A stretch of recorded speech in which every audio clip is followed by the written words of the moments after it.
देखिए गाइस, ये हम लोग का गांव का धान है। धान में देखिए यहाँ पर जर गया है और यहाँ पर है।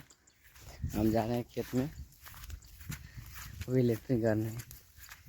और देखिए आएगा क्या क्या दिखाते हैं। अभी बारिश का मौसम चल रहा है। देखिए यहाँ पर थोड़ा थोड़ा बूंद गिरा हुआ है और यहाँ पर जर गया है। किसानी ऐसे बहुत कठिन से होता है भाई।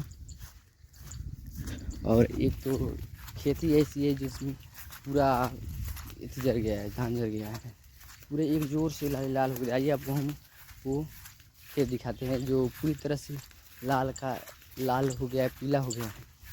इसमें कोई खाद कोई दवा भी डालिएगा तो सही नहीं होगा। देखिए यह वो खेत है जिसमें पूरी तरह से देखिए लाल हो गया है। देखिए यहाँ पर धान भी नहीं हुआ है